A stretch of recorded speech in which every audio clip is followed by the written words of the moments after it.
आप हजरात के कदमों के नीचे बैठा हूँ और ये खुशखबरी आपको सुना दूँ।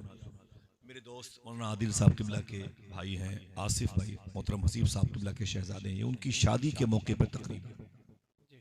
हमारे यहाँ ट्रेजिडी ये है कि जब पैसे होते हैं शादी के बाद तो उन पैसों को कश्मीर के डल झील के किनारे पर बैठकर गालिब की गज़लें पढ़ते हुए लोग खर्च करते हैं। कहीं कुल्लू मनाली की, कहीं दार्जिलिंग की, कहीं शिमला की सैर करते हैं। लेकिन आज मोहतरम आदिल साहब के माँ बाप को अल्लाह ने ऐसी दौलत उज़्मा से नवाजा है जिन्होंने अपनी दौलत को अपने बेटे की शादी के मौके पर हुजूर की मजलिस में खर्च किया है। सुभान अल्लाह। हुजूर के जिक्र की मजलिस में खर्च किया है। जरा मोहब्बत से कह दो सुभान अल्लाह। अगर ये रवायतें आगे बढ़ती चली जाएं तो शहर से बीमारियां दूर हो जाएं। अगर हुजूर का जिक्र ऐसे ही ahsan और तैयब और अजमल तरीके से होने लगे ना तो शहर से गरीबी दूर हो जाए। समझ रहे हैं आप समझ रहे हैं कि मौलवी साहब ऐसी बातें कर रहे हैं। पहले के दौर में ये मिजाज था, ये मिजाज था कि जब बच्चियों के गोद के बच्चे बीमार होते थे तो उनकी सहेलियां कहती थी, भाई अपने बच्चे को जरा किसी डॉक्टर को दिखा दे, किसी हकीम, किसी तबीब, किसी मुस्तशफा में ले जा। तो वो लड़कियां कहती थी, चल चल चल, मुझे मशवरे मत दे, मुझे मशवरे मत दे कि अपने बच्चे को किसी डॉक्टर के पास ले जाऊं। 2-3 दिन के बाद मेरे दरवाजे पर हुजूर की मजलिस होने वाली है। मैं अपने बीमार बच्चे को हुजूर की मजलिस में लेके जाऊंगी। मेरा बच्चा हुजूर की नाते, हुजूर की बातें सुनते सुनते शिफा पा जाए। सुभान अल्लाह, सुभान अल्लाह। ये नजरिया होता था। और आप जहां पर बैठे हैं, जहां बैठे बैठे सुभान अल्लाह कह रहे हैं, इसकी अजमत व बुजुर्गी का आलम क्या है। सूफिया कहते हैं 100-200 साल के बाद ना आप होंगे ना आपके बेटे होंगे, नाती पोतों का दौर होगा इंशाअल्लाह। कह दें ताकि नस्लें तो बाकी रहें इंशाअल्लाह। जब 200-300 साल के बाद इस जमीन के करीब से कोई अल्लाह का वली गुजरेगा तो अपने मुरीदों से कहेगा, ठहर जाओ, इस जमीन की बेदारी बता रही है कि इस जमीन पर कभी मदीने वाले आका का जिक्र हो चुका है। सुभान अल्लाह, सुभान अल्लाह। जिंदाबाद होंगे, न ये उलमा होंगे, न इम्मा होंगे, न मुकब्बिरीन होंगे, न मुक्तदी होंगे, न इमाम होगा, न पीर होंगे, न मुरीद होंगे, लेकिन इस जिक्र की बरकतें बाकी रहेंगी। आपको बुलाया जाता है, ऐसा नहीं कि ये मेरी रोटी का मामला है, जिसने पैदा किया है वो मुझे जरूर देगा।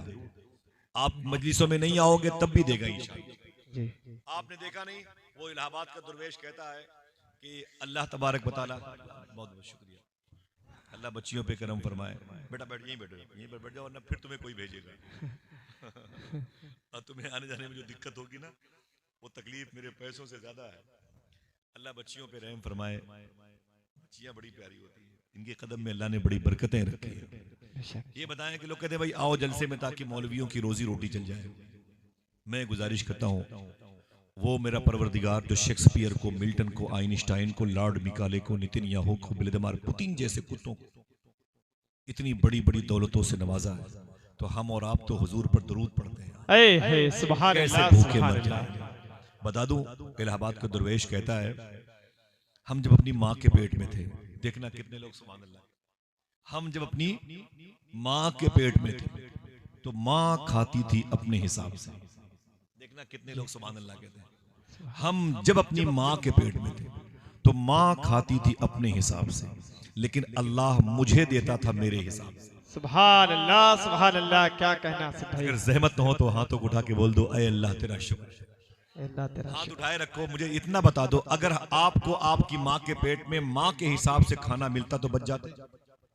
बोलो भाई, लोथड़े बन के बह जाते। अल्लाह ने माँ को खिलाया माँ के हिसाब से और मुझे माँ के पेट में खिलाया मेरे हिसाब से। ये उसकी कितनी बड़ी कुदरत है, समझे।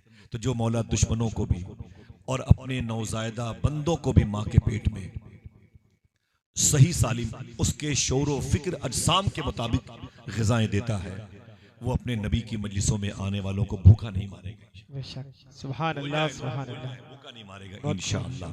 ठीक है, ये दुरूद की महफिल है, दुरूद की महफिल है, दुरूद पढ़ा करें इंशाअल्लाह। मेरा टॉपिक दुरूद नहीं है। बेटा बैठो बैठो बैठो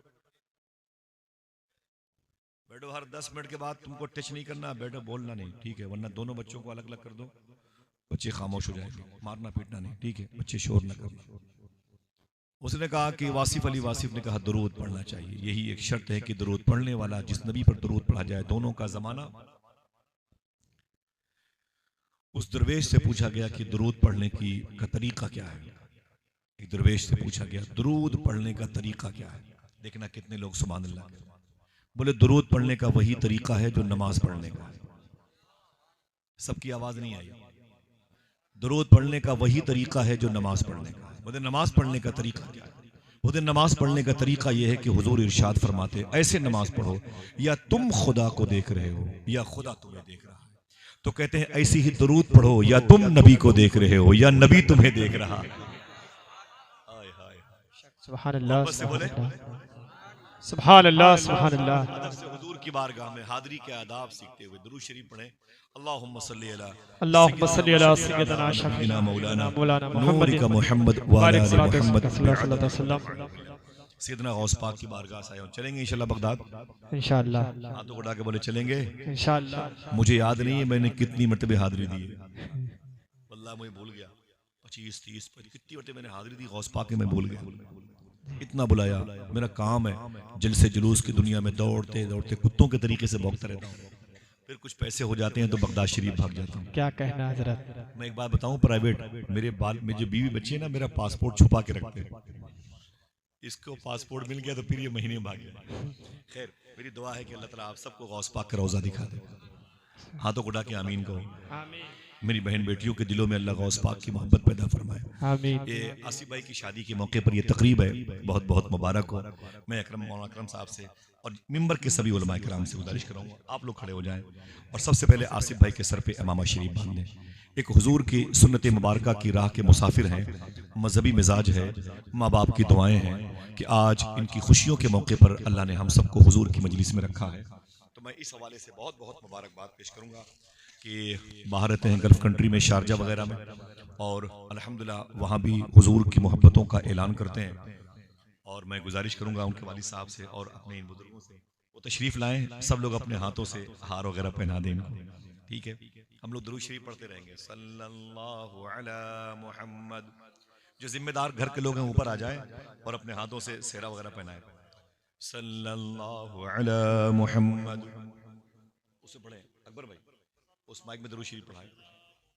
सल्लल्लाहु अलैहि वसल्लम सल्लल्लाहु अला मुहम्मद व अला मुहम्मद। जैसे पढ़ रहा हूँ वैसे पढ़ें। सल्लल्लाहु अला मुहम्मद सल्लल्लाहु अलैहि वसल्लम सल्लल्लाहु अला मुहम्मद सल्लल्लाहु अलैहि वसल्लम सल्लल्लाहु अला मुहम्मद सल्लल्लाहु अलैहि वसल्लम सल्लल्लाहु अला मुहम्मद सल्लल्लाहु अलैहि वसल्लम सल्लल्लाहु अला मुहम्मद सल्लल्लाहु अलैहि वसल्लम सल्लल्लाहु अला मुहम्मद सल्लल्लाहु अलैहि वसल्लम सल्लल्लाहु अला मुहम्मद सल्लल्लाहु अलैहि वसल्लम सल्लल्लाहु अला मुहम्मद सल्लल्लाहु अलैहि वसल्लम सल्लल्लाहु अला मुहम्मद सल्लल्लाहु अलैहि वसल्लम सल्लल्लाहु अला मुहम्मद सल्लल्लाहु अलैहि वसल्लम सल्लल्लाहु अला मुहम्मद सल्लल्लाहु अलैहि वसल्लम सल्लल्लाहु अला मुहम्मद सल्लल्लाहु अलैहि वसल्लम सल्लल्लाहु अला मुहम्मद सल्लल्लाहु अलैहि वसल्लम सल्लल्लाहु अला मुहम्मद सल्लल्लाहु अलैहि वसल्लम। आगे बिठा दें सब लोग मुलाकात कीजिएगा मुबारकबाद पेश कीजिएगा इंशाल्लाह सलातो सलाम के बाद इंशाल्लाह दुआ करें और ये जज्बा पैदा करें कि हमारे दरवाज़ों पर जब हुजूर के सदक़े में सुन्नत की महफिलें सजें शादी वगैरह की तो हुजूर का जिक्र ज़रूर होना चाहिए। इंशाल्लाह बोले हुजूर का जिक्र ज़रूर होना चाहिए। इंशाल्लाह बोले बड़ी बरकत वाली बातें होती हैं मेरे आका सल्लल्लाहु ताला अलैहि वसल्लम की। सुभान अल्लाह। मैंने पहना मैं तो घर का आदमी मुझे रहने दे। अरे मेरा बहुत शुक्रिया मुबारक। ना ना उलमा किराम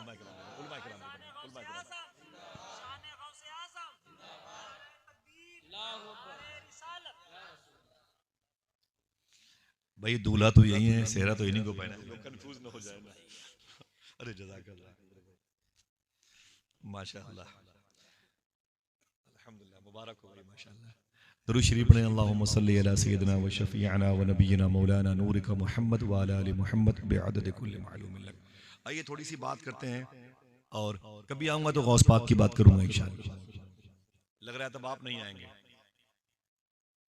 जब मैं कभी आऊंगा तो लग रहा है आप नहीं आएंगे। कहाँ जाएंगे? कहाँ जाएंगे आप? दौड़ा दौड़ा के गौस पाक की बातें करूंगा। सो जाओगे दरवाजे पर खड़े होकर गौस पाक की बातें करूंगा। जब तक दिलों में शेख की मोहब्बत न पैदा हो जाए जाऊंगा नहीं। मेरे इमाम फरमाते हैं फादर बरेलवी सरकार, तेरी चिड़ियां हैं तेरा दाना पानी, क्या तेरा मेला तेरी महफिल है या गौस। अल्लाह ने मुझे करम है मेरे रब का कि गौस पाक की बातें करने में मैं बड़ा बदनाम हूँ, बड़ा बदनाम हूँ मैं गौस पाक की बातें। अल्लाह का लाख लाख शुक्र और एहसान है। इख्तलाफात तो होते रहते हैं, मैं उधर नहीं जाता, लेकिन जो भी शेख के हवाले से किसी बात के तशकीक का इजहार करता है और वो तनकीद करता है, मैं उसके हक में गौस पाक की जाली पकड़ के ज़रूर दुआ करता हूँ। मेरी सेहत पर इससे असर नहीं पड़ता। लोग सैयदना शेख की तरफ रुजू करें, इंशाल्लाह उनके फैजान जारी हो जाएंगे। इंशाल्लाह चलेंगे ना बगदाद? इंशाल्लाह। हाथों को उठा के बोलो, क्या लगाएंगे नारा? लब्बैक या गौसे आजम, लब्बैक या गौसे आजम, खुशी बोले लब्बैक या गौसे आजम।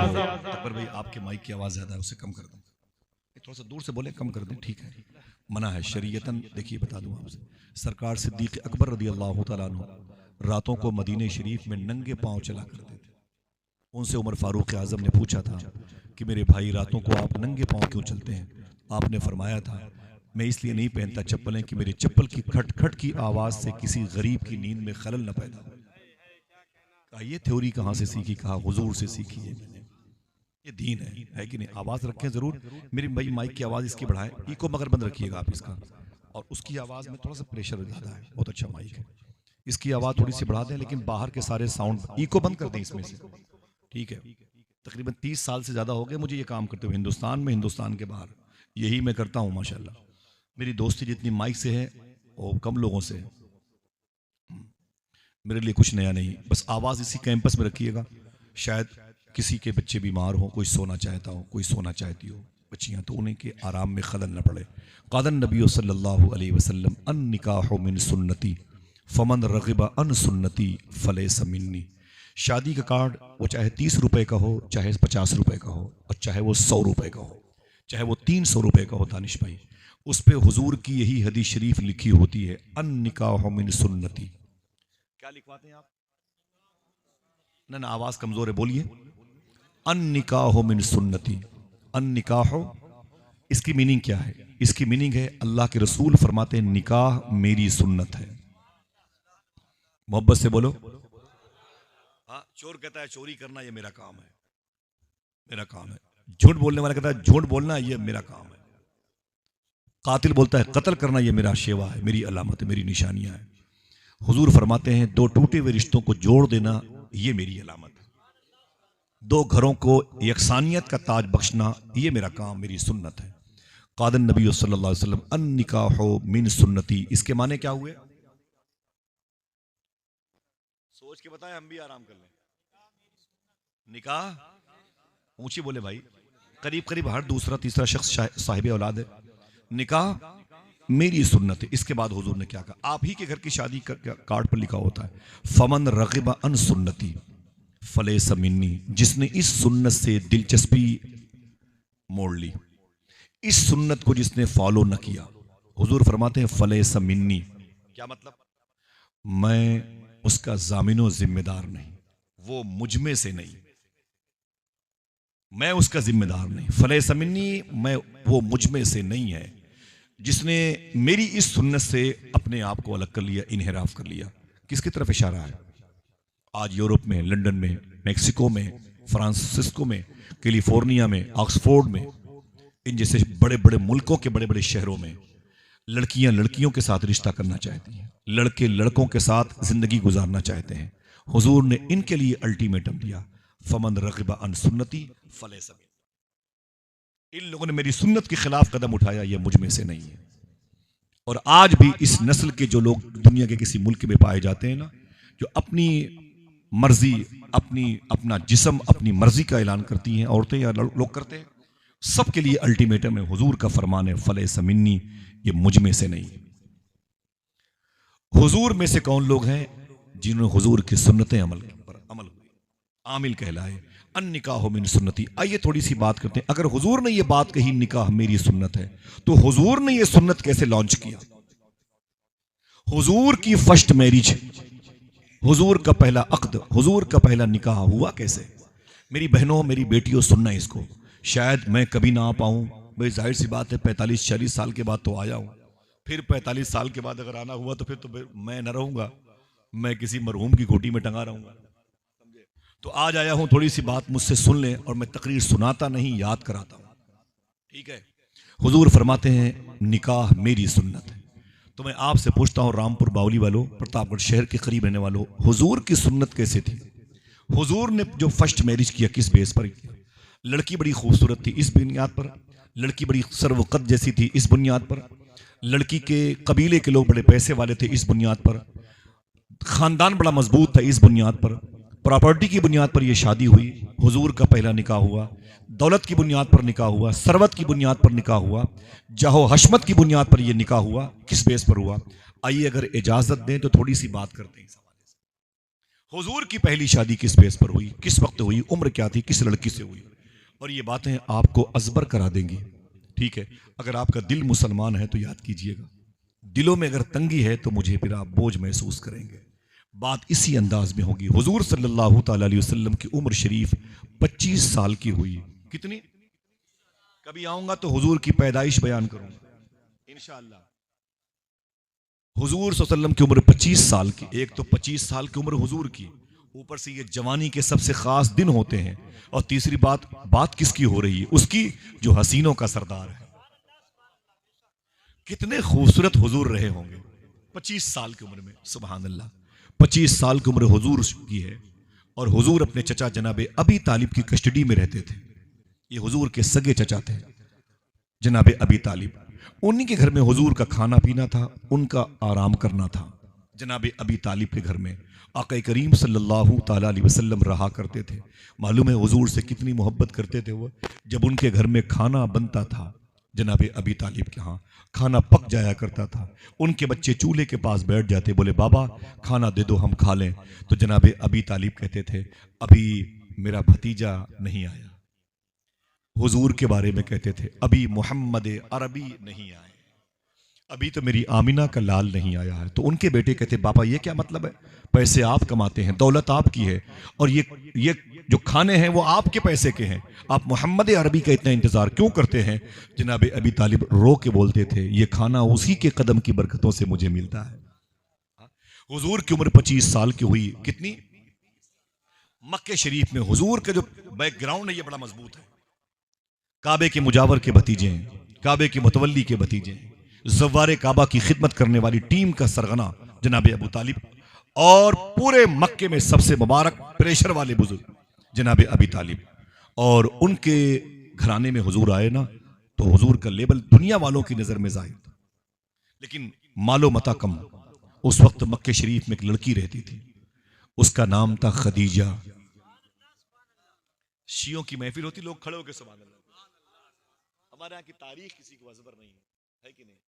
तारीख अजबर नहीं हमारे यहाँ, किसी को पता नहीं कौन है खदीजा।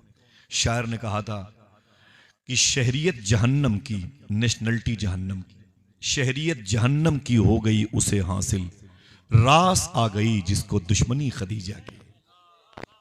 ये खदीजा है, ठीक है। उस वक्त ये लड़की मक्के शरीफ में थी, इसके बाप का नाम था खुवैलद। इसकी शादी हो गई थी इस लड़की की, जिसके निकाह में गई वो मर्द बड़ा लायक और फायक था। लेकिन कुछ दिनों के बाद इनके शौहर का इंतकाल हो गया, खदीजा बेवा हो गई। आप कहती मैं घर पे आ गई, मेरे दिन बड़े अफसोसनाक गुजरे। कुछ दिनों के बाद मेरे बाप ने फिर मुझ पर प्रेशर डाला कि खदीजा दूसरी शादी कर ले। मक्के में शादियों का रवाज था। मैंने कहा जैसी मेरे बाप की मर्जी। फिर मेरी शादी हो गई। अम्मी खदीजा फरमाती हैं मेरी दूसरी शादी हो गई, दूसरे शौहर से एक बेटा पैदा हुआ। लेकिन कुछ दिनों के बाद मेरा वो दूसरा शौहर भी इंतकाल कर गया। कहती मैं घर पे थी, मेरा बेटा था, मेरे बाप खुवैलद वो थे, और इतनी बड़ी प्रॉपर्टी थी कि 40-40 ऊंटों पर इनकी बिजनेस के सामान लदे रहते थे। सबसे बड़ी पैसे वाली औरत खदीजा थी मक्के में, अमीर शहर मक्का कहलाती थी, क्वीन ऑफ द मक्का। अंग्रेजी की में किताब आई है, उसमें लिखा है अम्मी खदीजा क्वीन ऑफ द मक्का। ये मक्के की रानी थी पैसों के हवाले से। और अम्मी खदीजा की 2 अलग अलग मौके पर जो शादियां हुई थी ना, तो आपने तीसरी शादी नहीं की। बाप ने कहा शादी कर ले, फरमाया नहीं करूंगा। कहा क्यों? कहा 2 मर्दों के साथ रह चुकी हूं, अब मुझे इन मर्दों से नफरत हो गई है। मुझे इनसे नफरत हो गई, इनके अंदर ताकने का जज्बा मेरे अंदर खत्म हो चुका है। मुझे इनसे सख्त जो है ना एलर्जी हो गई। मुझे मर्द अच्छे लगते नहीं। मैं अब किसी मर्द की निकाह में नहीं होना चाहती। मुझे मर्दों से कोई दिलचस्पी नहीं है। अम्मी खदीजा की उम्र थी 40 साल। कितनी? 40 साल की उम्र भी खूबसूरत होती हैं बेइज़्निल्लाह। और बात अगर खदीजा की हो रही है तो वो कितनी खूबसूरत रही होगी। अम्मी खदीजा कहती मैंने हुजूर को कभी देखा नहीं था, हुजूर की बातें कभी कभी सुनी थी। कहती मैंने शादी का इनकार कर दिया, मैं शादी नहीं करूंगी। अचानक देखना कितने लोग सुभान अल्लाह कहते हैं। अम्मी खदीजा कहती है एक दिन मैं मक्के की गली से गुजर रही थी, सामने से हुजूर आ रहे, आपके नबी की बातें हो रही, दुश्मन भी सुभान अल्लाह कहता है। अम्मी खदीजा कहती मैं इधर से गुजर रही थी और सामने से हुजूर आ रहे थे। मैंने कभी हुजूर को देखा नहीं था। हुजूर की आंखें देखी तो मैं ठहर गई, हुजूर की पेशानी देखी तो आवाज आई। ऐसी पेशानी मैंने कभी नहीं देखी, ऐसे लब मैंने कभी नहीं देखे, ऐसे रुखसार मैंने कभी नहीं देखे, ऐसा हसीन चेहरा मैंने कभी नहीं देखा। आवाज आई ऐ खदीजा देखती भी कैसे, बनाने वाले ने दूसरा मोहम्मद बनाया ही नहीं। अल्लाह अकबर, अल्लाह अकबर। आला हजरत सरकार के सगे मंझले भाई अल्लामा हसन कहते हैं ऐसा तुझे खालिक ने तरहदार बनाया, ऐसा तुझे खालिक ने तरहदार बनाया, यूसुफ को तेरा तालिबे दीदार बनाया। जो भी हुजूर को देखता था कहता था दिल जिससे जिंदा है वो तमन्ना तुम ही तो हो। थके हुए क्या आप लोग? दिल जिससे जिंदा है वो तमन्ना तुम ही तो हो, हम जिसमें बस रहे हैं वो दुनिया तुम ही तो हो। हुजूर कितने खूबसूरत हैं। आज जो यूट्यूब की दुनिया में स्क्रीन पर फिल्मी एक्टर्स की तरफ तवज्जो करती हैं या करते हैं, उनको पता ही नहीं ये सारे चेहरे फ्रॉड हैं, ये क्रीम पाउडर का कमाल है। और हुजूर इतने हसीन थे कि लोग कहते थे कि हुस्न हुजूर की वजह से पैदा किया गया, हुस्न हुजूर की वजह से पैदा किया गया। हुजूर कितने खूबसूरत थे। अगर इजाजत हो तो बता दूं इंशाअल्लाह, ठीक है।